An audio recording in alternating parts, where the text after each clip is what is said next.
just listen to me.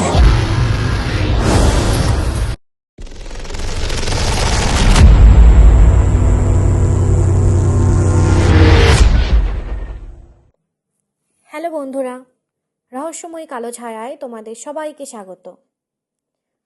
চলে এসেছি আজকে আরেকটা নতুন গল্প নিয়ে। তো চলো কানে হেডফোন লাগিয়ে আমার সাথে রহস্যময় দুনিয়ার রোমাঞ্চকর গল্প শুনতে। গল্প পাঠে আমি পায়েল, ক্যামেরায় সঙ্গে রয়েছে ডিজে। শুরু করছি আজকের গল্প। অমিয় ও প্রিয়া কলেজ ফ্রেন্ড, আবার একে অপরের খুব ভালো বন্ধু। অমিয় আর প্রিয়া একে অপরকে খুব পছন্দ করে, কিন্তু কেউ কাউকে বলতে পারে না।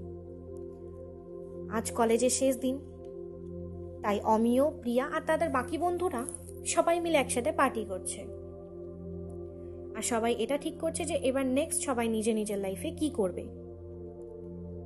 ঠিক তখনই পাশ থেকে মেঘনা অমিয়কে ডেকে বলে, কিরে অমিয়, এবার অন্তত প্রিয়াকে নিজের মনের কথাটা বল, আর কত দেরি করবি? অমিয় বলে, হ্যাঁ বলবো, কিন্তু আজ নয়, পরশু। মেঘনা বলে, পরশু কেন? অমিয় বলে, পরশু প্রিয়ার জন্মদিন, সেদিনই বলবো।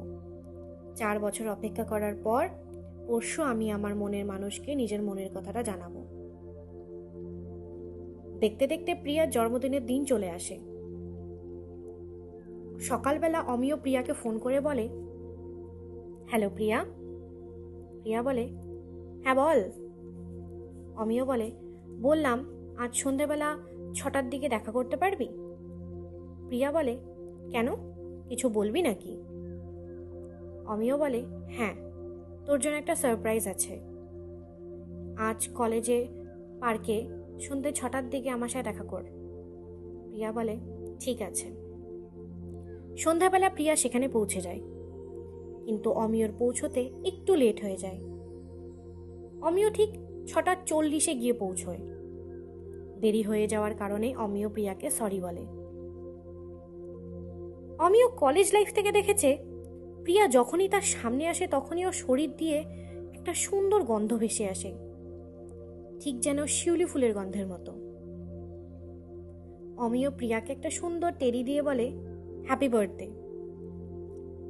তারপর একটা কমলা রঙের গোলাপ দিয়ে বলে, প্রিয়া, কলেজ লাইফ থেকেই আমি তোকে পছন্দ করি। এখন আর নিজের মনের কথাটা মনে রাখতে পারছি না, তাই বলে দিচ্ছি, আমি তোকে ভালোবাসি। প্রিয়া কিছুক্ষণ চুপচাপ অমিয়র দিকে তাকিয়ে থাকে, তারপর বলে, এই কথাটা বলতে এত দেরি করে দিলি? আমিও তো তোকে খুব ভালোবাসি, কিন্তু কখনো বলে উঠতে পারিনি। আমিও আজ বলে দিচ্ছি, আমি সত্যিই তোকে ভালোবাসি। তারপর দুজন দুজনকে জড়িয়ে ধরে একসাথে অনেকক্ষণ বসে থাকে।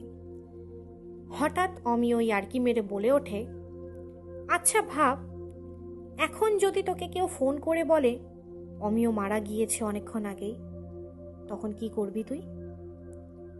প্রিয়া তখন বলে, আরে তোর এইসব ইয়ার্কি ভালো লাগে না। মৃত্যু নিয়ে কখনো কেউ ইয়ার্কি করে? এসব একদম বলতে নেই, জানিস না? অমিয় বলে, ঠিক আছে বাবা, সরি। অমিয় আর প্রিয়া একটা বেঞ্চের উপরে বসে গল্প করছিল। হঠাৎ সত্যি তখন ফোন বেজে উঠল। ফোনের ওপাশ থেকে মেঘনা বলে উঠল, কিরে, কোথায় তুই? কখন থেকে ফোন করছি, ফোন লাগছে না কেন তোর? তাড়াতাড়ি হসপিটালে চলে আয়, একটা একটা দুঃখের খবর আছে। প্রিয়ার 6টার দিকে অ্যাক্সিডেন্ট হয়েছে, একেবারে স্পট ডেড। একবার শেষ দেখা দেখে যা। অমিয় বলে ওঠে, কি বলছিস কি তুই?